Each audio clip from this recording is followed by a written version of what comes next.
नमस्कार, news capital express देख रहे हैं आप। मैं हूं आपके साथ गुंजन। Digvijay Singh press conference. दिग्विजय सिंह ने कहा कि 1985 में मुझे राजीव गांधी ने प्रदेश अध्यक्ष बनाया था। तब से टिकट चयन प्रक्रिया से जुड़ा हूं। 4000 उम्मीदवार थे, उनमें से 230 चुनना था। ग्रास रूट तक बात हुई, सर्वे किया गया, उसके बाद स्क्रीनिंग कमेटी को नाम भेजे गए। कमलनाथ जी ने 4 अलग अलग एजेंसियों से सर्वे करवाए। हाँ, उसमें कुछ अपवाद हैं, लेकिन 90% सीटें सर्वे से तय की गई हैं। मेरा निवेदन है कि थोड़ा धैर्य रखें। कांग्रेस की सरकार बनने जा रही है। बीजेपी के खिलाफ एंटी इनकम्पेटेंसी है। मुझे बात परेशान करती है। जब भी फुर्सत में हो तो आ जाया करो। हमारा गड़बड़ हो गया ना, हम 2 घंटे इंतजार किए।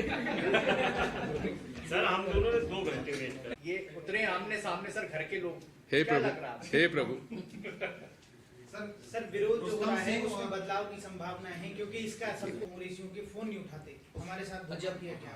मुझे जानकारी नहीं। अच्छा, अखिलेश यादव अब इंडिया अलायंस की आप बात कर रहे हैं कि केंद्र में साथ में लड़ेंगे सेंट्रल का चुनाव। आज ही समाजवादी पार्टी लखनऊ में उनके दफ्तर के बाहर भावी प्रधानमंत्री का पोस्टर लगाया अखिलेश यादव का। इसमें क्या आपत्ति है? पोस्टर लगाने का अधिकार सबको है सर 2018 इसमें क्या आपत्ति है? तो होंगे क्या इंडिया अलायंस के? नहीं, बात यह है, मैं इंडिया अलायंस का अधिकृत प्रवक्ता नहीं हूं, ना मैं उस कमेटी में हूं, इसलिए मुझसे आप क्या उम्मीद करते हैं? सर 2018 में आपने की समन्वय की राजनीति करी, अब क्या निकलेंगे सर इस तरह का माहौल बन? हाँ बिल्कुल, कब से निकलने वाले हैं? निकला हुआ हूं। कब बैठा हूं मैं तो अगर ना निकलूं तो बीमार पड़ जाऊं। हाँ? है ना, एआईसीसी ने मुझे समन्वय समिति का अध्यक्ष बनाया है, तो करेंगे। तो उसके लिए रणदीप सुरजेवाला जी से बैठ के हम लोग, कमलनाथ जी से बैठ के तय करेंगे कैसे करना। सर शिवपुरी में क्या रणनीति बनाई गई थी केपी सिंह को उतारने के पीछे? निश्चित, और डर के मारे भाग गए। सर ठीक है, 5 सीटें ऐसी इसी वजह से बीजेपी ने घोषित नहीं किया। सर 530 जिलों का दौरा करेंगे, 17 वो करने गई थी। हम इसकी घोर निंदा करते हैं, पता लगाता हूँ। मुख्यमंत्री की तरफ कन्या पूजन कर रहे हैं सर, वो बच्ची अगवा हो गई। देखो, मुख्यमंत्री की तो बात मत करो, इससे बड़ा मैं समझता हूँ कि झूठा और नाटक नौटंकी वाला करने वाला मुख्यमंत्री मैंने नहीं, व्यक्ति मैंने नहीं देखा। अब तो नरेंद्र मोदी जी भी इससे खतरा महसूस कर रहे हैं कि इतना बड़ा नौटंकी, हमसे बड़ा नौटंकबाज कैसे हो गया ये। सर जो विरोध हो रहा है उसको लेकर के क्या टिकट चाहिए? कि इन सब चीजों के मैं अधिकृत नहीं हूँ भैया। सर आपकी मैं बातचीत जो हुई, देखो, बातचीत तो सबसे होती है। बदलाव की देखिए, संभावना है, सर? संपर्क, मेरे 5 प्रिंसिपल्स हैं पॉलिटिकल लाइफ में: संपर्क, संवाद, समन्वय, सामंजस्य और सकारात्मक सोच। इसी पे मेरा जीवन कटा है। सर जिस तरह से आपने खुद घोषित रूप से कहा कि कांग्रेस के शिव हैं, विष पीने का काम आप करते हैं, तो जो गणा रूठे हैं उनको मनाने का फॉर्मूला क्या है सर? विष पीना। सर आपने देखिए, बात यह है कि आपने सुना हमारा और कमलनाथ जी का संवाद। जिसको टिकट ना मिले वो दिग्विजय सिंह कपड़े फाड़ो, जयवर्धन के कपड़े फाड़ो, खड़े हैं जी। ये विरोध जो हो रहा है उसी का नतीजा है। किसका? हाँ, मैं तो तैयार हूँ, फाड़ दो मेरे कपड़े। सर सुबह मेरा तो एक ही बार कपड़ा फटा है एज चीफ मिनिस्टर, जब अजीत जोगी का चयन मुख्यमंत्री का मैंने करवाया, तभी विद्याधर शुक्ला जी के घर पर उनके कार्यकर्ताओं ने मेरा कुर्ता खींचा, उसमें मेरा कुर्ता फट गया। एक सवाल और सर, जब भी सीएम का चयन करते हैं पार्टी के नेताओं से काफी खफा है। कौन? अखिलेश यादव इंडिया नहीं, एक बात सुनिए, एक बात सुन लीजिए। देखिए, जो इन्होंने कहा, कह दिया कमलनाथ जी ने, कैसे कह दिया मैं नहीं जानता, लेकिन इस तरह की बात किसी को खिलाफ करना नहीं चाहिए। हाँ, मैं इसको स्वीकार कर रहा हूँ। मेरे पास कमलनाथ जी ने अशोक सिंह जी को भेजा था और दीप नारायण यादव आए थे, और एक हमारी उनकी टीम आई थी, मेरे साथ चर्चा, इसी कमरे में बैठ के चर्चा हुई थी। मैं पूरी साफ सुथरी बात करता हूँ, छुपाने की बात मुझे नहीं है। समाजवादी पार्टी का एक कैंडिडेट जीता था बिजावर से, जो बीजेपी में चला गया। 2 सीटों पे वो उनके अच्छे वोट 1-2 सेकंड आए थे। इस तरह से 3 सीटों के ऊपर बात हो सकती थी। वो 6 सीटें मांग रहे थे। चर्चा हमारी हुई और 4 सीटों पर हम छोड़ सकते थे उनके लिए, इसका मैंने बना के कमलनाथ जी को भेज दिया था। लेकिन उसके बाद जब वर्किंग कमेटी की मीटिंग हमारी हुई थी, इस बारे में मैंने केंद्रीय लीडरशिप से बात की थी कि हमारी जो इंडिया अलायंस है उसके साथ हमारा क्या संबंध होना चाहिए। तो उन्होंने स्टेट इलेक्शंस में स्टेट लीडरशिप पर यह छोड़ दिया है। लोकसभा का चुनाव इंडिया अलायंस मिलकर लड़ेगा, लेकिन स्टेट के इलेक्शंस में हमारे अलग अलग इश्यूज हैं।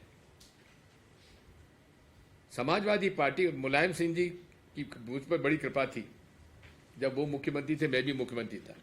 उस जैसे राजनेता हमने देखे नहीं आज के युग में, उनकी बड़ी कृपा रही।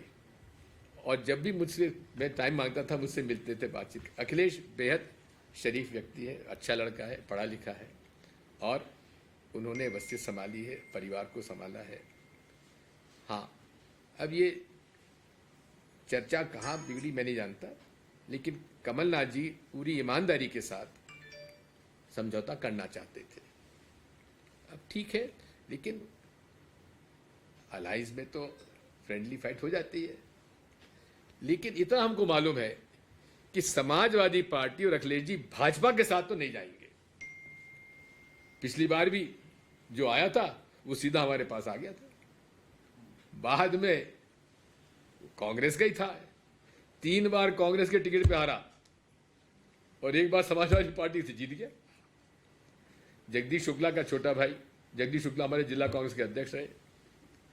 पूरी तरीके से हमने कांग्रेस को सबने उसको मौका दिया। 3 बार विजय लड़ा, 4थी बार समाजवादी पार्टी जीत गया, फिर भाग गया बीजेपी में।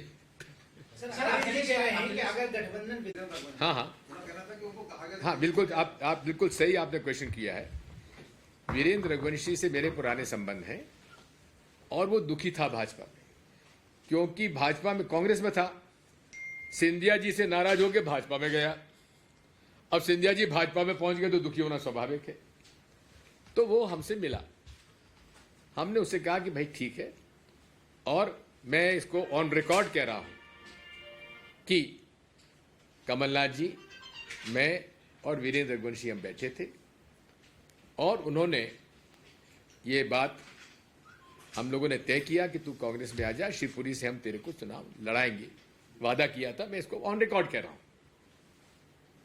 लेकिन इसी बीच में क्या हुआ कि जब बड़े बड़े नेताओं, बीजेपी के नेता जाने लगे कि उनको भाजपा का टिकट देगी, तो केपी सिंह जी को सिंधिया जी के खिलाफ लड़ने के लिए शिवपुरी से उनको लाया गया।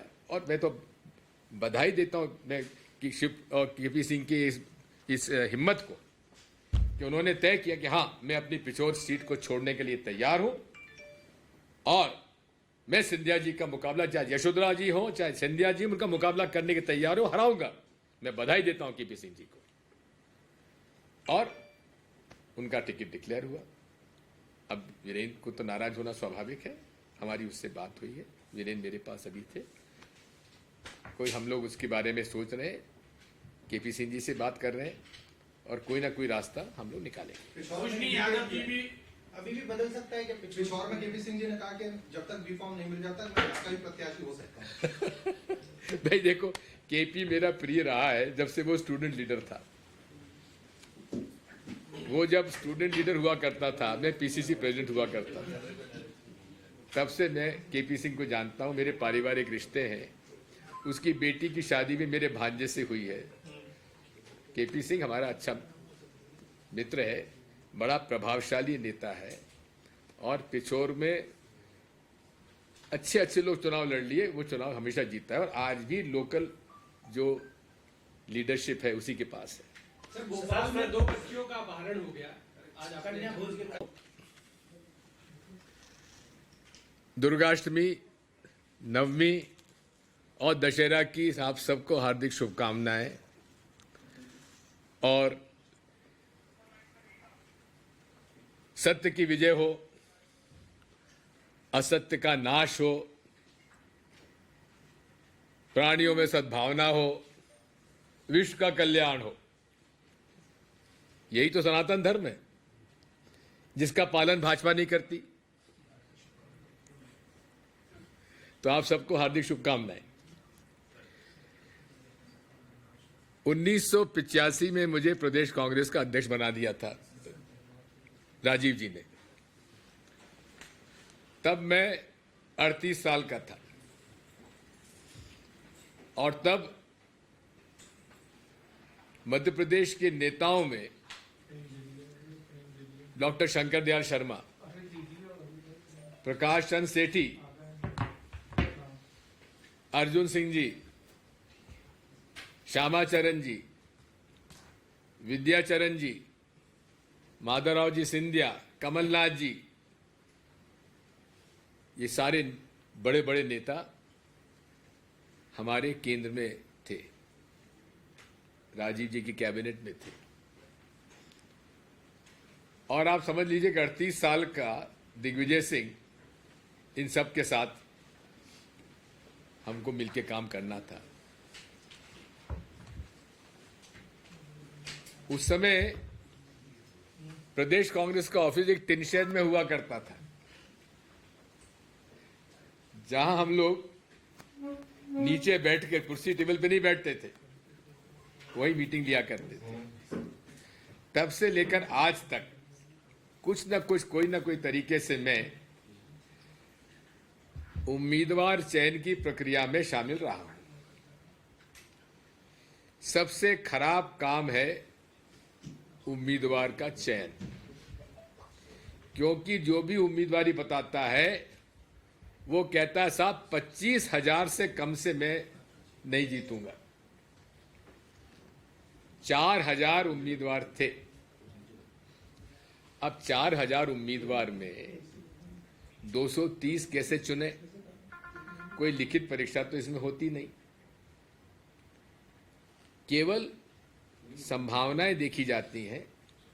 उसने कितना काम किया, कब से काम किया, जनता में उसकी पकड़ क्या है, संगठन उसका समर्थन कर रहा है कि नहीं कर रहा है, और उसकी विनेबिलिटी क्या है, जीतने की संभावनाएं क्या है, ये देखा जाता है। और जो प्रक्रिया अपनाई कांग्रेस पार्टी ने इस बार, मैं समझता हूं कि बहुत ही पारदर्शी तरीके से चयन हुआ है। सबसे पहले कमलनाथ जी ने जिला प्रभारी बनाए, सह प्रभारी बनाए। मुझे 66 सीटों को देखा था, आंकलन करने के लिए कहा था, जहां लगातार हम हार रहे हैं। पहली बार मध्य प्रदेश कांग्रेस कमेटी में ब्लॉक के नीचे मंडल, सेक्टर और बूथ तक हम लोग पहुंचे। इतनी तैयारी हमारी 2018 में नहीं थी, क्योंकि कमलनाथ जी को केवल 5 महीने मिले थे और शिवराज सिंह चौहान के खिलाफ इतनी एंटी इनकम्बेंसी भी नहीं थी जो आज है। लेकिन इस चयन प्रक्रिया में लोगों का नाराज होना स्वाभाविक है, क्योंकि हर उम्मीदवार सोचता है कि मैं सबसे बेहतर कैंडिडेट। अब जिले से नाम लिया गया, ब्लॉक से लिया गया, जिले में लिया। पहली बार एआईसीसी के प्रदेश की स्क्रीनिंग कमेटी, एआईसीसी की स्क्रीनिंग कमेटी ने जिला स्तर तक के जिला कांग्रेस कमेटी के अध्यक्षों से मशवरा किया है। कभी नहीं हुआ ऐसा मेरे राजनीतिक इतिहास करियर में।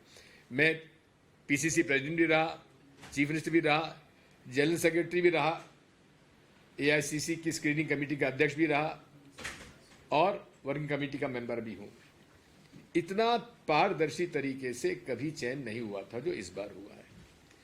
स्क्रीनिंग कमेटी के साथ साथ फिर एआईसीसी के हमारे सेक्रेटरीज एआईसीसी, कोई असेंबली सेगमेंट नहीं है जहां वो लोग ना पहुंचे। कोई असेंबली, हर असेंबली सेगमेंट में हम लोग पहुंचे हैं। सबसे राय मशवरा किया है, ग्रास रूट के वर्कर्स से बात की है। उसके बाद जितने आवेदन आए थे वो स्क्रीनिंग कमेटी के मेंबर्स को दिए गए और स्क्रीनिंग कमेटी के मेंबर्स जो हमारे प्रदेश इलेक्शन कमेटी के मेंबर्स को दिए गए। और पीसी के सारे मेंबर्स थे x PCC president, x CLP leader, ex minister, senior लोग। यूथ कांग्रेस, एनएसयूआई, सेवादल, महिला कांग्रेस के सारे अध्यक्ष उसमें शामिल थे।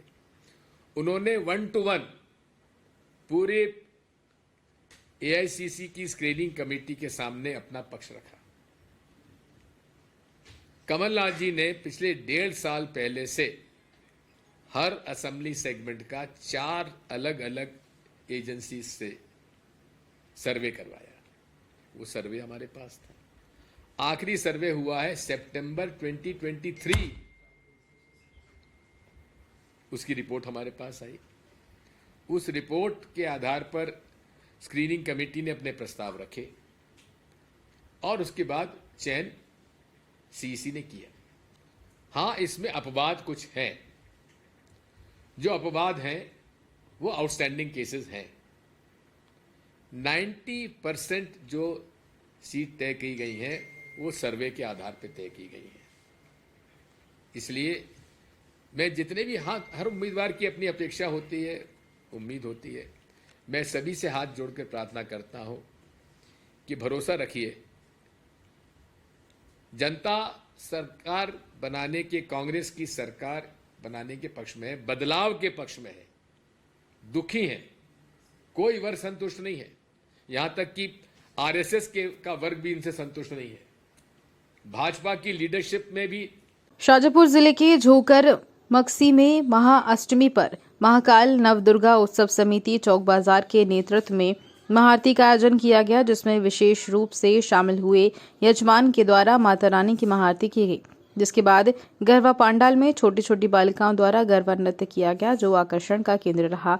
साथ ही आज महाअष्टमी पर्व पर विशेष रूप से माता रानी को महाभोग का प्रसाद लगाया, जिसमें नगर सहित आसपास के ग्रामीण जन शामिल हुए। और समिति सदस्य के द्वारा बताया गया कि विगत कई वर्षों से हमारे द्वारा यहां कार्यक्रम आयोजित किया जाता है, जिसमें रामलीला, कृष्ण लीला, कवि सम्मेलन, भजन संध्या जैसे कार्यक्रम आयोजित हर वर्ष करवाए जाते हैं।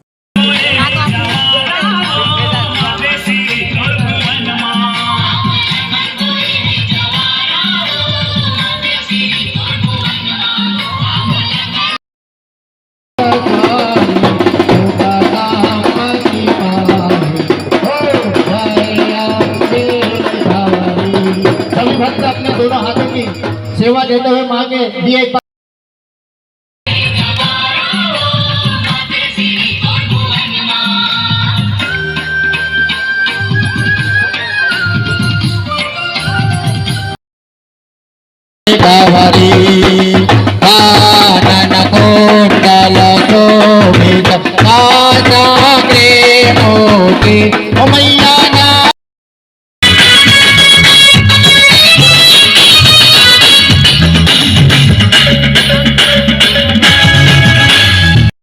मंत्री विश्वास कैलाश सारंग का जारी है धुआंधार जनसंपर्क अभियान। आज नरेला के वार्ड क्रमांक 78 में मंत्री सारंग ने शुरू किया जनसंपर्क। सारंग घर घर जाकर ले रहे जनता से आशीर्वाद। जनसंपर्क के दौरान मंत्री सारंग ने कैंची पर लगाई धार लगाने वाली दुकान पर रुककर मंत्री सारंग ने चलाई धार लगाने वाली मशीन। इस दौरान वार्ड के रहवासियों ने विश्वास सारंग को तराजू पर बैठाकर फलों से भी तोला।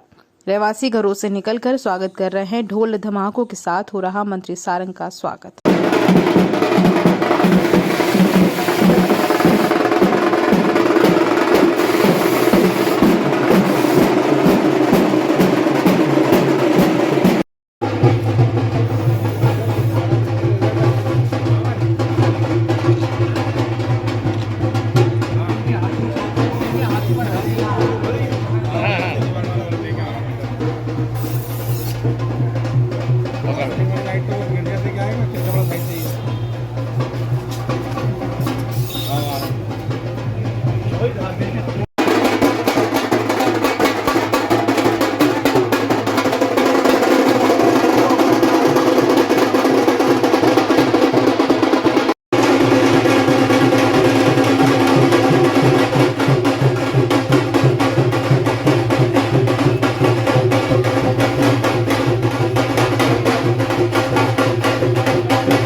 नरेला विधानसभा की जनता का जबरदस्त समर्थन हमें मिल रहा है। नरेला ये विधानसभा नहीं, ये एक परिवार है और अब नरेला परिवार ही ये चुनाव लड़ रहा है और निश्चित रूप से इस चुनाव में नरेला परिवार की जीत होगी, कमल खिलेगा, भारतीय जनता पार्टी प्रचंड बहुमत से जीतेगी। समाज का हर वर्ग, महिला, पुरुष, युवा, बुजुर्ग, सबका समर्थन और आशीर्वाद मुझे मिल रहा है। मुझे बहुत प्रसन्नता है कि हमारे विकास को जनता ने शिरोधार्य किया है। नरेला विधानसभा में जहां एक और विकास की गंगा बही तो वहीं अध्यात्म की गंगा भी बही और इस पूरी यात्रा में नरेला परिवार ही चुनाव लड़कर चुनाव जीत रहा है, जिता रहा है। टीआई रामनारायण मालवीय से की मीडिया की टीम ने विशेष चर्चा। जब मीडिया की टीम ने रामनारायण मालवीय टीआई से चर्चा की, आचार संहिता लगने के बाद किन किन अपराधियों पर की कार्रवाई की, उनके द्वारा बताया गया कि हमने कई लोगों पर कार्रवाई की। उदाहरण के लिए लाइसेंसी बंदूक, रिवॉल्वर थे, वह जमा कर दिए गए। कई वारंटी को जेल भेज दिया है और एवं कई वारंटी की तलाश जारी है। कई लीटर दारू पकड़कर उन पर कार्रवाई की गई। जब मीडिया की टीम ने महिला पुलिसकर्मी के बारे में सवाल किया तो टीआई ने बताया कि जहां भी महिला कर्मी की चुनाव के समय जरूरत पड़ेगी वहां पर महिला कर्मी की ड्यूटी लगा दी जाएगी। सर, आचार संहिता के लगने के बाद आपके द्वारा क्या क्या कार्रवाई की गई? आचार संहिता लगने के बाद चुनाव आयोग की मंशानुसार तथा वरिष्ठ निर्देशानुसार जो कार्रवाई होना चाहिए, गुंडे बदमाशों के खिलाफ लगातार निरंतर कार्रवाई की जा रही है। चेकिंगें की जा रही हैं। जो लोग गलत नंबर प्लेट, काली फिल्म लगा के चलते, चेकिंग के दौरान उनके चालानी बनाए जा रहे हैं। इसके अलावा SST पॉइंट लगाए गए हैं चुनाव आयोग के आदेश से, उसमें बल लगाकर लगातार चेकिंग की जा रही है। उस चेकिंग के दौरान ये देखा जा रहा है कि कोई अवैध शस्त्र, अवैध पैसा तथा अधिक मादक पदार्थ या कोई ऐसा अवांछित तत्व जो चुनाव को प्रभावित कर सकता है, जा तो नहीं रहा है। अगर ऐसा जाता है तो निरंतर कार्रवाई के प्रयास जारी की जाए। जो कार्रवाई की जा रही है, माइनर एक्ट प्रतिबंधक कार्रवाई जिला बदर 110, 107-16 अवैध दारू के खिलाफ कार्रवाई की जा रही है। इसके अलावा आर्म्स एक्ट के अंदर जो अवैध शस्त्र रखते पाए जाते हैं उन लोगों पर भी कार्रवाई की जा रही है। सर, मीडिया के द्वारा उन आश्चर्यजनक तत्वों को क्या संदेश देना चाहेंगे जो चुनाव में खलबली मचा सके? उनको जो चुनाव में खलबली मचाएगा उसके ऊपर सख्त कार्रवाई की जाएगी। उनको अधिकांश तो हमारे यहाँ ज़्यादा होता है तो उधर पट्टी करेंगे तो उनके विरुद्ध ऐसी कार्रवाई की जो जेल की कार्रवाई से बदतर होगी। सर, कुछ यहाँ पे वोट डालने वो संवेदनशील है, उनके लिए आपकी क्या योजना है? जो वोट डलना है संवेदनशील उनको वैसे बाउंड ओवर करा दिया गया है। इसके अलावा भी बल की अधिक से अधिक संख्या रखी जाएगी वहाँ पर, किसी प्रकार का न्यूसेंस ना हो, इसके चुनाव आयोग के निर्देश का पूर्णतः पालन किया जाएगा। सर, महिला पुलिसकर्मी कितने रहेंगे? महिला पुलिसकर्मी जिस वोटिंग बूथ पर जरूरत है वहाँ चुनाव सेल से ड्यूटी लगाई जा रही है निरंतर। उनको लिख के दे दिया गया है कहाँ आवश्यकता है, उस जगह पे चुनाव की जाएगी। सर, आपका नाम और पद? मेरा नाम रामनारायण मालवीय है। मैं थाना प्रभारी श्यामपुर हूँ, निरीक्षक। मध्य प्रदेश की जीवन रेखा नर्मदा जी को भारतीय जनता पार्टी की सरकारों ने हर तरह से लूटकर छलनी किया और जन भावनाओं का दोहन कर शासकीय धन को हानि पहुंचाई, लेकिन नर्मदा जी वहीं की वहीं हैं। उनका जल ना तो निर्मल हो पा रहा है और ना अवैध उत्खनन रुक पा रहा है और ना ही कमीशन खोरी। कांग्रेस उपाध्यक्ष भूपेंद्र गुप्ता ने आरोप लगाया है कि 2012 में नर्मदा को निर्मल करने मनमोहन सिंह सरकार ने, बता दें आपको कि 1066 करोड़ रुपए स्वीकृत किए थे। वहीं शर्त रखी थी कि पहले राज्य डीपीआर केंद्र को जमा करे। मध्य प्रदेश की सौदाई सरकार ने डीपीआर बनाकर केंद्र से पैसा लेने के बजाय 2017 में जर्मनी के KfW बैंक से कर्जा उठाना पसंद किया, लेकिन 5 साल में भी डीपीआर बनाकर केंद्र को नहीं दिया गया। नर्मदा की रेत उत्खनन में भारी भ्रष्टाचार किया जा रहा है, जिसमें 4-5 कंपनियों का कार्टेल बनाकर सरकार को चूना लगाया जा रहा है। रेत स्टॉक करने की समयावधि में वृद्धि नर्मदा मैया को ठगने का नया फॉर्मूला है, जिसकी जांच की आंच में भाजपा का काला चेहरा सामने आ गया।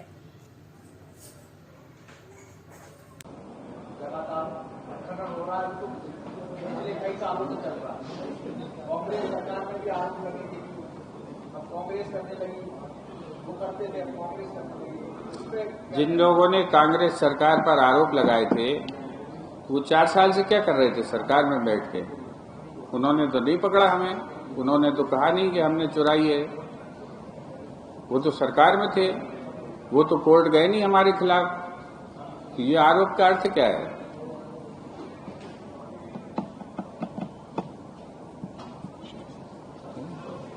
Thank you. अलग से तो कंपनी को 2020 तक का समय दिया गया था काम पूरा करने के लिए, और ये ताहल कंपनी जो है ये इजराइल की कंपनी, इस कंपनी की ये डिटेल है कि ये जो ताहल कंपनी है ये लिखा हुआ है विदेशी कंपनी की सहायक कंपनी।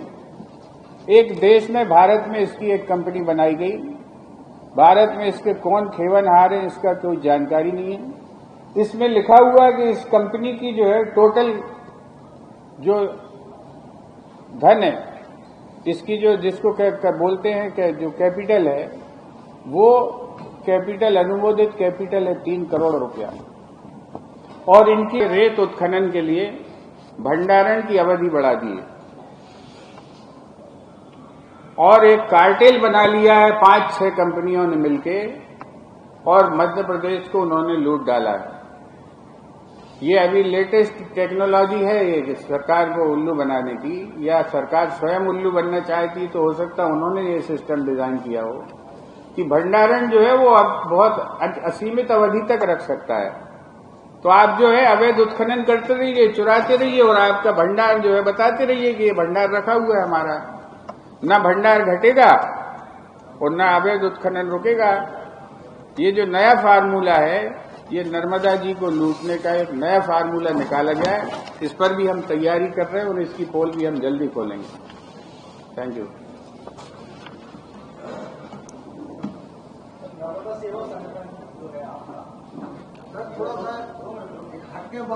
एक मिनट में एक तो आप बैठिए, पत्रकार है आपके हो रही हैं और भारत में ये काम करती हैं और भाग जाती हैं। जो ग्रीन कंपनी आई थी ग्वालियर में वो भी भाग गई है। बाद में उसका दफ्तर चीन से उसके डायरेक्टर को हटा के सिंगापुर जब हल्ला मचा तो शिफ्ट करना पड़ा, और वहां पर जो है उनका सिंगापुर दफ्तर दिखाया फिर उन्होंने। ये सारी कारगुजारियां मध्य प्रदेश को लूटने में चल रही हैं। इसका जो है खुलासा मैंने आपके सामने किया है। अब मैं आपसे ये कहना चाहता हूं कि आदरणीय कमलनाथ जी ने नर्मदा सेवा सेना का संकल्प जो उठाया तो वो क्या चाहते हैं, क्या करना चाहते हैं। इस वचन पत्र जो आपको उस दिन दिया गया था, आप सबसे हमारा निवेदन है, आग्रह है कि इसमें पूरे 2 पन्ने पर विस्तार से हमने नर्मदा जी के बारे में चर्चा की है कि नर्मदा जी पर हमारी सरकार आने पर क्या करेगी, किस तरीके से इन्होंने जो है पूरी नर्मदा जी के विज्ञान को उलझा कर रखा है। इसमें जो है कमलनाथ जी ने ये वादा किया है कि मां नर्मदा के संरक्षण का अधिनियम हम बनाएंगे, एक एक्ट बनाएंगे, कानून बनाएंगे, जिसके अंतर्गत मां नर्मदा के संरक्षण के क्या क्या विषय हो सकते हैं वो उस एक्ट के माध्यम से गवर्न होंगे। नर्मदा परिक्रमा प्राधिकरण बनाएंगे, एक अथॉरिटी बनाएंगे, विकास डेवलपमेंट अथॉरिटी, जो नर्मदा परिक्रमा की व्यवस्था, उसका मार्ग, उसमें ठहरने की सुचारू व्यवस्था, छोटे छोटे जो है क्लिनिकल जो एस्टेब्लिशमेंट जहां पर कोई परिक्रमा वाला बीमार पड़ जाता है तो उसको वो सारी सुविधाएं मिल सकें, ये सारी चीजें इस परिक्रमा प्राधिकरण के माध्यम से किए जाएंगी। रिवर फ्रंट योजना, प्रधानमंत्री जी बार बार रिवर फ्रंट का बहुत डायलॉग मारते हैं। हम मध्य प्रदेश में नर्मदा जी का 19 महीने की सरकार में ये प्रोजेक्ट का हमने डीपीआर बनवाया था। मौलाना आजाद एमेनेट के लोगों ने जो है प्रोफेसर्स ने इसकी सर्वे की थी। वो जो है योजना को हम फिर से लागू करेंगे, उसको हम अंजाम तक ले जाएंगे। इसलिए नहीं हो पाया कि हमारी सरकार गिर गई।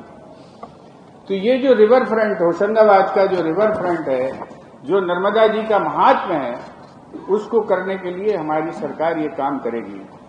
और सरदार सरोवर जैसे जो अन्य योजनाओं में हुए भ्रष्टाचारों की जांच कराएगी। ये एक बड़ा विषय है जिसको किस तरीके से आप बताएं कि कोई सरकार आपको, केंद्र सरकार आपको 1066 करोड़ रुपया दे रही है, वो ना लेके आप जो है लोन ले रहे हैं और मध्य प्रदेश की हर जनता के ऊपर एक एक आदमी पर, आप पर भी 150 रुपए का कर्जा चढ़ा दिया उन्होंने इस प्रोजेक्ट के माध्यम से, केवल बड़वानी के माध्यम से।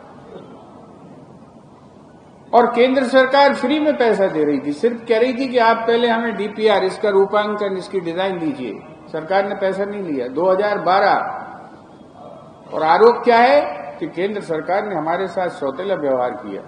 किसने किया सौतेला व्यवहार? तुमने। तुम तो पैसे लेने की बजाय जो है सेठ किया भग गए कि हमें जो है उधार दे दो।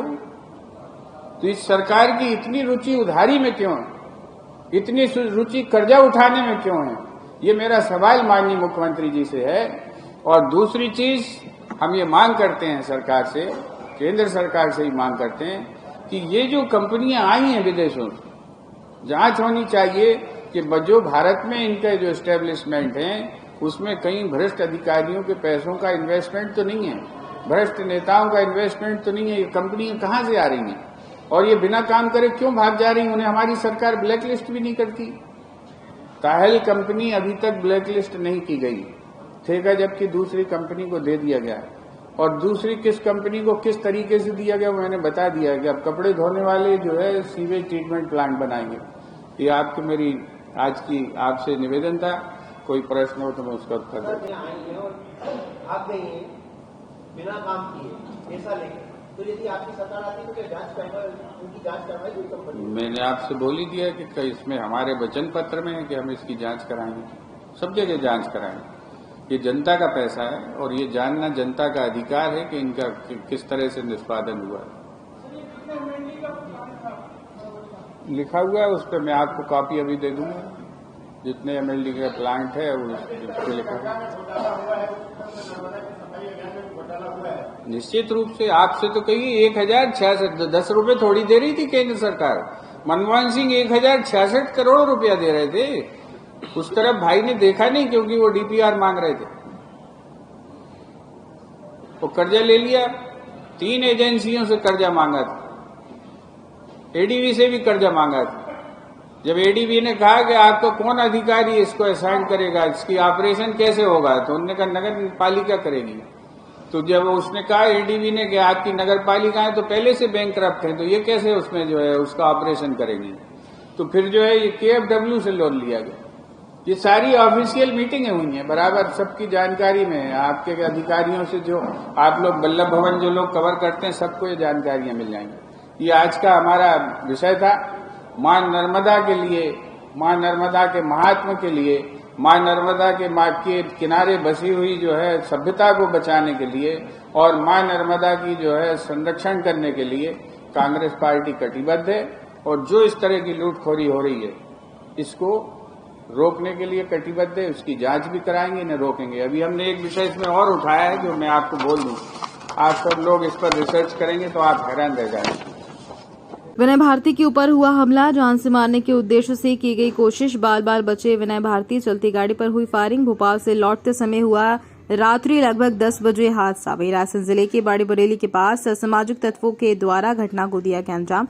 बता दें कि विनय भारती अमरवाड़ा विधानसभा से कांग्रेस से दावेदार के रूप में लगातार सक्रिय रहे। नवरात्रि की नवमी पर हर साल की तरह इस साल भी मुख्यमंत्री शिवराज सिंह चौहान और उनकी पत्नी ने सीएम हाउस में कन्या भोज का आयोजन किया और कन्याओं का पूजन करने के बाद उन्हें भोज कराया, साथ ही उपहार भी कन्याओं को दिए। आज के कन्या भोज के कार्यक्रम में मुख्यमंत्री शिवराज सिंह चौहान और उनकी पत्नी ने अपने हाथों से हर साल की तरह कन्याओं को भोजन कराया। कार्यक्रम में भोपाल की सभी विधानसभा के प्रत्याशी भी मौजूद थे। नरसिंहपुर जिले की गाडरवाड़ा विधानसभा से विधायक सुनीता पटेल की टिकट फाइनल हो गई है। इस विधानसभा से भाजपा के प्रत्याशी सांसद राव उदय प्रताप मैदान में हैं। कांग्रेस की सुनीता पटेल और भाजपा के सांसद राव उदय प्रताप सिंह इस विधानसभा से विधायक का चुनाव लड़ रहे हैं। कांग्रेस की विधायक सुनीता पटेल का टिकट क्लियर होने से कांग्रेस के कार्यकर्ताओं में काफी आक्रोश दिख रहा।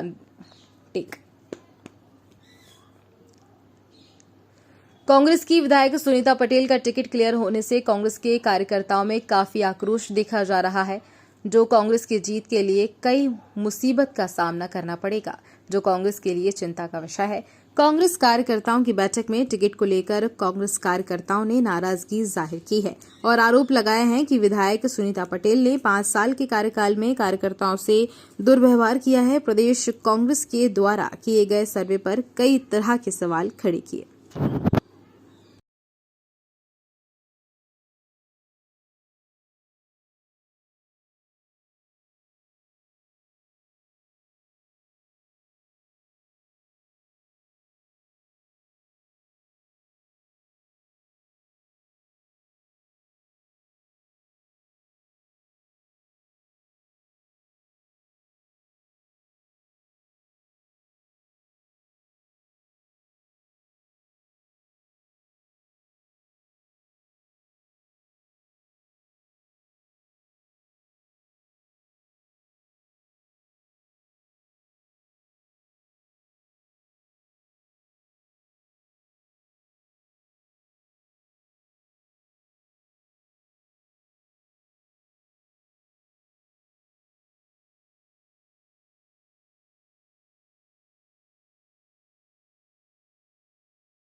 मैं अभी 10-15 मिनट और आपके बीच में हूँ। इसके बाद मुझे एक कार्यक्रम में जाना है, आपसे अनुमति लेना चाहता हूँ।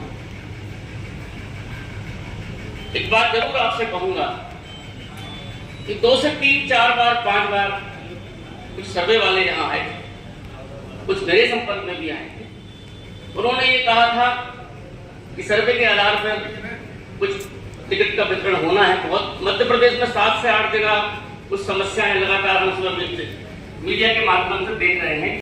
में पहले जो टिकट वितरण हुई थी और आज जो टिकट वितरण हुई है, अब खुले मंच से कह रहा है गोटे गांव की टिकट अरे 50,000 से आ रहे कम से कम जो आता ही है उन्हें 50,000 से बोलने को तरीके नहीं है।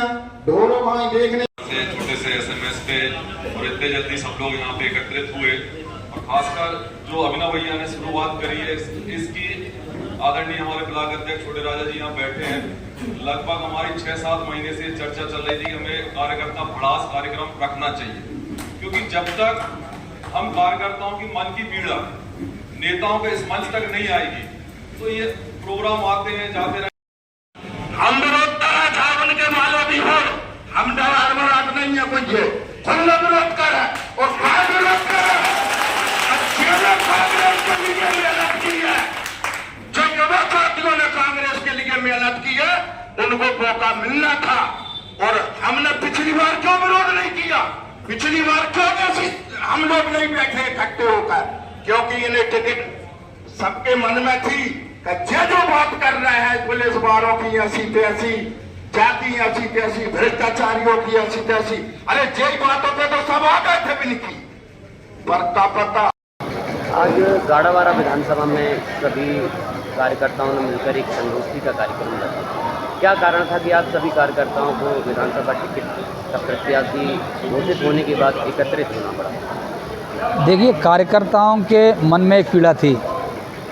पीड़ा ये थी कि हाईकमान ने एक नहीं 4-4, 5-5 सर्वे कराए, पब्लिकली सर्वे कराए।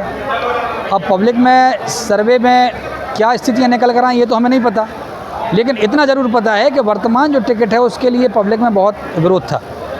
वर्तमान जो टिकट डिक्लेयर की है उसके लिए पब्लिक में, कार्यकर्ताओं में बहुत ज़्यादा विरोध था।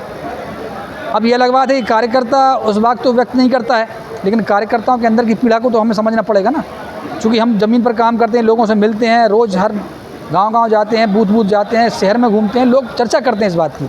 कार्यकर्ता जब हरास होगा, निराश होगा तो किस तरह से पार्टी का काम कर पाएगा। इसलिए हमने सभी कार्यकर्ताओं को बुलाया था और सबके मन की बात जानने का प्रयास किया।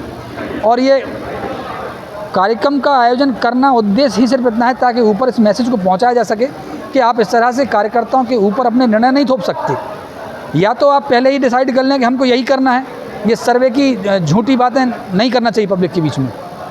आप वरिष्ठ नेता रहे हैं, युवाओं का भी आपको भरपूर समर्थन मिला है। आज कार्यक्रम के दौरान आपको क्या लगा, कार्यकर्ताओं के मन की पीड़ा क्या व्यक्त की? आपने देखा कार्यकर्ताओं ने अपनी बात खुलकर रखी। कार्यकर्ताओं ने वर्तमान कांग्रेस संगठन और कांग्रेस हाईकमान के जो फैसलों को लेकर मुखर होकर विरोध किया। आगे आप लोगों का क्या रुख है, किस ओर जाना? देखेंगे, कार्यकर्ताओं से बैठ के हम बात करेंगे और निश्चित तौर पर एक उचित निर्णय लेंगे हम। कहीं ना कहीं कार्यकर्ताओं का ये भी कहना था और आपका भी यही कहना था कि कांग्रेस आपके खून में, बिल्कुल विरोध नहीं करेंगे। नहीं, कांग्रेस हमारे ब्लड में है। हमें बुरा यही तो लग रहा है ना कि जिस कांग्रेस को हम लोग पिछले 15 साल से 20 साल से सींच रहे हैं, कार्यकर्ताओं को जोड़ के रखे हुए हैं, उस कार्यकर्ता को आप इस तरह से नज़रअंदाज कैसे कर सकते हैं? कार्यकर्ता की भावनाओं को आप ऐसे कैसे ठेस पहुंचा सकते हैं? मतलब शीर्ष पर बैठे नेताओं ने कहीं ना कहीं कार्यकर्ताओं बिल्कुल बिल्कुल को दबाया। बिल्कुल कार्यकर्ताओं की बात को नहीं दबाया, कार्यकर्ताओं की बात को पूरी तरह से नज़रअंदाज किया है। बिल्कुल कार्यकर्ता जो चाह रहा था उसके उलट उन्होंने काम किया है। जब आप सर्वे करा रहे थे तो सर्वे के आधार पर टिकट देना चाहिए था ना। अगर कार्यकर्ता इसी तरीके से विमुख हो जाएगा तो कहीं ना कहीं पार्टी को इससे बहुत नुकसान, निश्चित तौर पर परिणाम भोगना पड़ेगा, संगठन को परिणाम भोगना पड़ेगा। आगे कब तक आप लोग अपना निर्णय देंगे? जल्दी निर्णय आएगा, हम सब लोग बैठ के बात करेंगे, निर्णय आएगा, जल्दी निर्णय आएगा।